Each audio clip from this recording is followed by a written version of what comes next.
Hi guys, আমি হাসি বললাম আবার একটা নতুন ভিডিও নিয়ে। আশা করি দেখা বুঝে যেতেছে ওগুলো কি আমি বানাইছিলাম ঠেকুয়া। তো কিরম করে বানাইছি তো চলো সেটাই তোমরা লাগে শেয়ার করি।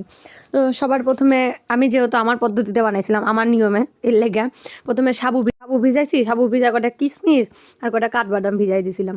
কটা কাঠবাদাম আর কিশমিশ ভিজাই দিয়া তারপরে এর মধ্যে জল দিয়ে দিলাম। টিয়া তারপর দিকে এক কয়েক মানে আমার পরিমাণ মতো আমি আটা নিয়েছি। আর কাজু আর কিশমিশগুলো কুচি কুচি করে কাটতে নিয়েছিলাম। কাটতে নিয়ে এটার মধ্যে দিয়ে দিলাম মুহুরি দেওয়ার পর তারপরে দিছি কিছুটা পরিমাণে ঘি। বেশি দেই নাই, বেশি দিলে ভালো লাগে, তোমরার মতো তোমরা দিবা। ঘি দেওয়ার পর কিছুটা দিয়েছিলাম সর্ষের তেল, কারণ সর্ষের তেলে গন্ধটা আমার ভালো লাগে, তোমরা চাইলে নাও দিতে পারো। তারপরে এটার মধ্যে দিয়ে দিয়েছিলাম চিনি দেওয়ার পর যে ভিজা রাখছিলাম সাবুটা, এই সাবুটা দিয়ে দেওয়া হয়েছে।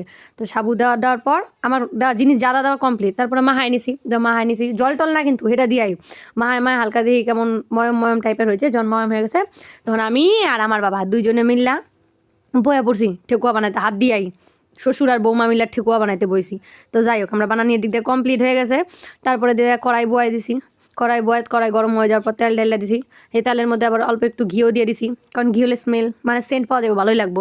তো তারপরে একে একে ছাইড়া নিতেছি। আর আমার হিটটা না একটু বেশি হয়ে গেছে, বেশি তো হয়েছি না দিকে বেশি করে ছাইড়া দিয়েছিলাম, বুঝতে পারি নাই প্রথমবার তো যাই হোক পরের বার ভালো করে করাম। তো তারপরে যখন হয়ে গেছে হালকা হালকা লাল লাল হয়ে গেছে, অনেকটা টাইম লাগে ভাজতে, হালকা আছে অনেকটা টাইম নিয়ে ভাজছিলাম। তো তারপরে ভাজা হয়ে গেছে, তারপরে নামাই নিছি। আর আমার এদিকে ঠেকুয়া কমপ্লিট হয়ে গেছে। তো ঠেকুয়া আমার কমপ্লিট হয়ে গেল।